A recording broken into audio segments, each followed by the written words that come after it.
बिना डंडे के मानेंगे नहीं। आप देख रहे होंगे बंगाल जल रहा है, वहां की मुख्यमंत्री चुप है, दंगाइयों को शांति दूत कहती है। अरे लातों के भूत बातों से कहां मानने वाले हैं। लेकिन सेकुलरिज्म के नाम पर इन लोगों ने दंगाइयों को दंगा करने की पूरी छूट दे रखी है।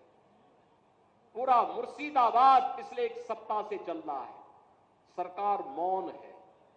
बहनों और भाइयों, इस प्रकार की अराजकता पे लगाम लगनी चाहिए और मैं धन्यवाद दूंगा इस बात के लिए वहां की माननीय न्यायालय को, जिन्होंने वहां पर केंद्रीय बलों की तैनाती करके वहां के अल्पसंख्यक हिंदुओं की सुरक्षा की व्यवस्था करने के लिए कदम उठाया है और आज केंद्रीय बल वहां पर तैनात है। आपने वहां की पीड़ा सुनी होगी।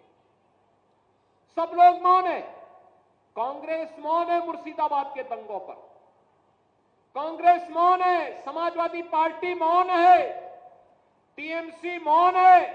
वे धमकी पे धमकी दिए जा रहे हैं, समर्थन कर रहे हैं। बांग्लादेश के अंदर जो हुआ था उसका समर्थन कर रहे हैं बड़ी बेशर्मी के साथ।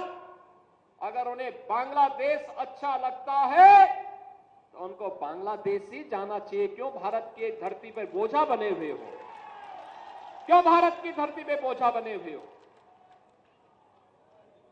हम आभारी हैं प्रधानमंत्री मोदी जी के और गृह मंत्री अमित शाह जी के, जिन्होंने वक्फ संशोधन अधिनियम को पारित करके गरीबों की जमीनों पर, सार्वजनिक जमीनों पर पड़ने वाली डकैती पर लगाम लगाने का काम इस अधिनियम, संशोधन अधिनियम के माध्यम से पारित किया है।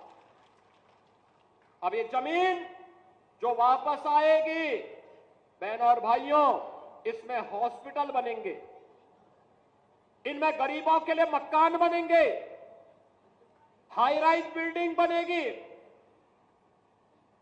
यहां पर स्कूल बनेंगे, विश्वविद्यालय बनेंगे, निवेश के लिए लैंड बैंक बनेगा। लेकिन किसी को जमीन पर कब्जा करके गुंडागिर्दी करने की छूट अब नहीं मिलेगी, इसलिए लोग परेशान हैं। क्योंकि जमीन के नाम पर जो लूट थी वह रुकने वाली है और उसलिए इन लोगों को परेशानी है। परेशानी इस बात को लेकर के कि अब गुर्गे खाली हो जाएंगे, तो पहले जो जनता को लूटते थे इनको अब भय है कि इनके द्वारा पाले गए गुर्गे कहीं भस्मासुर हुए तो कहीं अब इन्हीं को न लूटने लग जाएं।